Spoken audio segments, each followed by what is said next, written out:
Joining us now, National Committeeman from Virginia, Morton Blackwell, Republican, also the chairman and founder of the Leadership Institute. He's churning out young conservatives all over the United States, and they're going all over the globe. And just to give a little intro, Morton Blackwell was the youngest national delegate in, I think, Republican history at the 1964 Republican Convention. He was a young delegate for Barry Goldwater from Louisiana at the Cow Palace back when Goldwater got the nomination. 1964 he was there. He's been going to conventions ever since, so he knows a little bit about these conventions. I probably bumped into him in one of them that I was at starting in 1976 in Kansas City with Reagan. Mr. Blackwell, great to have you with us, sir. It's an honor. I'm happy to be with you again, John. Actually, I was Goldwater's youngest elected delegate. In those days, to be a delegate, it was presumed you had to have gray hair or none, and it was unusual. I was elected a delegate at age 24. These days, there are National Convention delegates every time who are 17, right, who will turn 18 before Election Day. But you were the youngest delegate at the time in the Cow Palace in San Francisco from Louisiana, and you've been going to them ever since. And I remember a couple years back when I was in your office, you telling me the story of how you got there and all the pressure that you had. And then, of course, how could you forget the 1976 convention, right, in Kansas City and what went on there? Yeah, I was a strong Reagan supporter and was a Reagan alternate delegate from Virginia to the Kansas City Convention in 76. Boy, it goes back a long way. Now, Morton, let's first get Mr. Blackwell to your race. You're running for re-election for National Committeeman in Virginia. That's going to be decided at the end of the month at the state convention in Harrisonburg. You've got a challenger, but I think you're in pretty good shape, right? Yes, somebody else did file. The filing deadline is over. He's a gentleman from New Kent County. I don't know him, and I, at this point, haven't seen any signs of his campaigning. I was last Saturday out in the 9th District at their Congressional District Convention in Wytheville, and I was very pleased by my reception. Hey, just as an aside, John Whitbeck running for re-election for chairman, and he had a challenger, Vince Haley, works for Newt Gingrich. Vince was a state Senate candidate, got beat by Siobhan Donovan in District 12, and Vince announced the campaign to run against Whitbeck. Then he dropped out, and now he says he's back in. Some of the Whitbeck people telling me, well, he already withdrew, so his name can't get on the ballot. Do you have any idea what the deal is there? I haven't followed it. I didn't know that he had attempted to get back into the race. That is news to me. I'm supporting John Whitbeck for re-election. He's done a good job, and I just heard a great commercial on this radio station that John did, which I thought was quite excellent. Well, John is doing a good job, and he is advertising with us because he knows if you advertise with me, you reach all the activists in the state, and 95% of our audience turns out to these things. So he makes a very smart buy, no question. Morton, let's get to the convention 2016 coming up in Cleveland. I know that you have endorsed Senator Cruz. I've endorsed Donald Trump. So we're on opposite ends of that. But what's the deal with all these open convention and the rules changes? And when I was in Tampa in 2012, I was on Radio Row. I was getting third-hand info, but you were going absolutely crazy over the fact that the Romney people came in with Allen Ginsberg, their lawyer, and were changing the rules. And now what happens? And can you kind of expound on that for our audience? Sure. I don't think it's fair to say I went absolutely crazy. I certainly was quite outraged by what the Romney campaign did. For the first time in the history of the Republican Party, certainly the first time in my lifetime, a presumptive nominee came to the convention with a fat folder full of rules changes that he demanded be made. And since he was about to be nominated, he passed through everything that he wanted. And that's never happened before. The presumptive nominees have always allowed the grassroots of the party to discuss what's fair and what's in the long-term best interest of the party. But he came in with a whole lot of amendments, one of which was designed to prevent Ron Paul's name from being able to be put into nomination. We went into the convention with a rule that said in order to have your name put into nomination, you had to prove that you had the support of the plurality of delegates in at least 5 states. And the Romney people feared that Ron Paul would have that, so they forced through a change in rule that required a candidate to demonstrate the support of a majority of the delegates from 8 states, and everybody knew Ron Paul couldn't reach that threshold. But then they went beyond that, and they put in this Rule 40B, which says that no votes may be counted for the presidential nomination unless they are cast for somebody who has met that threshold. The whole idea of a threshold was to limit the number of minor candidates who would have nomination speeches and floor demonstrations and delay the convention and lose the television audience. Mm-hmm. No one had ever suggested before to disenfranchise duly elected delegates who were voting in accord with their state party rules. Right. So they passed that rule as well, and that meant that at the one and only ballot at the convention in Tampa, the only votes that were counted were the votes that were cast for Mitt Romney, and there was a huge uproar over that. The Virginia delegation, which was almost all people who supported Romney, were just furious because the 3 delegates for Ron Paul were not even allowed to have their votes cast, and that was grossly unfair. So in April of 2013, at a meeting of the RNC Standing Committee on Rules, on which I am Virginia's representative, right. I moved a kind of an omnibus repeal to repeal these power grab changes that had been made, and I generated a lot of support for it. And there are 56 members on the Standing Committee on Rules, one for each state, and then the district and the 5 U.S. territories.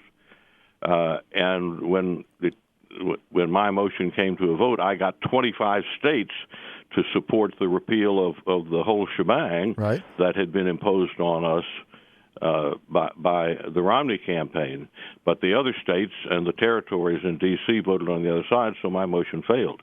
Then, in January of this year, I came back with a rifle shot reform amendment to take away the disenfranchisement of duly elected delegates, and would allow all delegate votes that were legally cast according to state party rules to be counted in the final tally.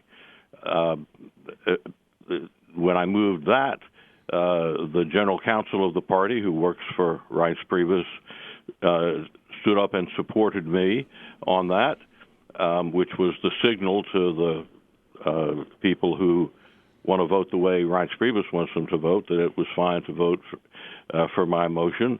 The National Committeeman of Massachusetts, Ron Kaufman, who was the person in charge of the Tampa Convention for Mitt Romney, said he was going to vote for my motion and mentioned that it may be the first time he'd ever voted for any rules proposal of mine. And we had the vote, and it was overwhelmingly in favor. Right. And then there was a 7 or 8 minute hubbub around the lawyers' table off to the side of where the committee was meeting, And then the general counsel of the party, the National Committeeman of Tennessee, John Ryder, got recognized and moved to reconsider what we had just passed with his support. And that was the signal that the signals had switched. And so they passed the motion to reconsider, and then John Ryder moved to strike my language, which stopped the disenfranchisement of duly elected delegates, and that passed. So, in essence, I believe, John, what was going on was that the party establishment believed that the Romney rules would make it more likely that an establishment candidate would be our nominee. Right. And so that's why they opposed it. And those discussions took place in January, before any caucuses or primaries began. But now that more than half of the states have had their primaries and caucuses, it is clear that the only two candidates likely to be able to receive votes that count are Ted Cruz and Donald Trump. Mm-hmm. And the establishment is panicked about this. And now there's considerable interest in changing the rules. But while our discussions previously about changing the rules could be dispassionate and consider what's fair and in the best interest of the party, now any change in the rules for the nomination process at the convention can only be viewed with respect to which candidates are hurt and which candidates are helped. And changing it now amounts to changing the rules in the middle of the game, and it's grossly unfair to do it. I think that there really are now only two ways to change the rules for the nomination process at the convention. Mm-hmm. One would be by a consensus of all the major players. That's Ted Cruz, Donald Trump, and Reince Priebus. And if they agree, the rules can be changed.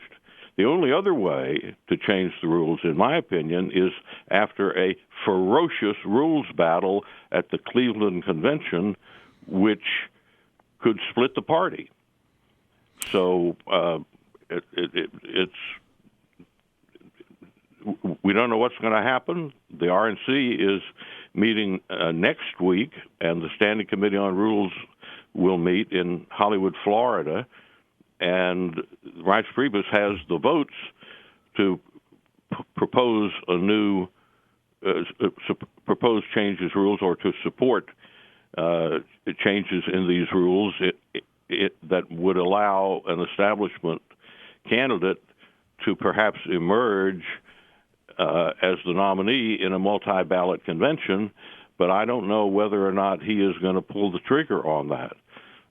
A week ago Sunday on Fox News Sunday with Chris Wallace, Reince said that he believed that the Convention Rules Committee, composed of a man and a woman from each state delegation, will probably have a majority of supporters of Trump and Cruz, and so anything that was done at the RNC level trying to change these rules could be undone then.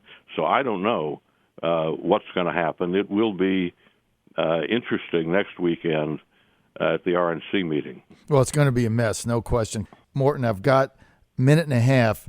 The Rules Committee is made up is like about 120 people, and do they meet on Monday of the convention in Cleveland? Do they meet over the weekend? How does that work? And I only have a minute and a half. There are 112 members of the Convention Rules Committee, 2 from each state, each territory, and we will meet the middle of the week and consider changes through the Standing Committee on Rules and then through the Republican National Committee, which will make a report in the form of a complete set of proposed rules, and then the Convention Rules Committee has the ability, and I'm sure will exercise it, to make whatever changes it chooses in the rules. Over the long term, the Republican rules have been enormously more stable than the Democrat rules and more fair. And I've taken it as my role to make sure, to the extent possible, that the structure and rules allow power to flow from the bottom up rather than from the top down. That makes a lot of sense. Morton, final one-word question. Do you think Trump wins on the first ballot, 1237, or do you think we go to a second ballot?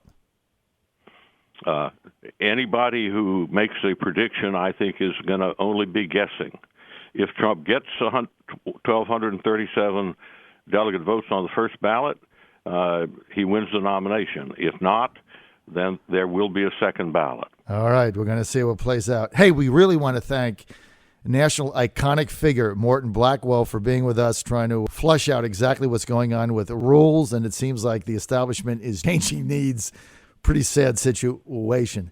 This year, I'm going to be all over it, and hopefully I'll be a delegate there so I can go up to Mr. Blackwell every day and bring the story right back to you. We're working hard to make that happen.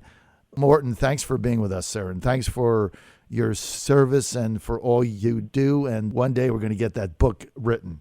No question. All right? All right. It was a pleasure being with you. It's an honor, sir. Morton Blackwell, first national convention he went to. He was 24 years old, Louisiana, at the Cow Palace in San Francisco. Just an amazing figure. This is the John Fredericks Radio Network.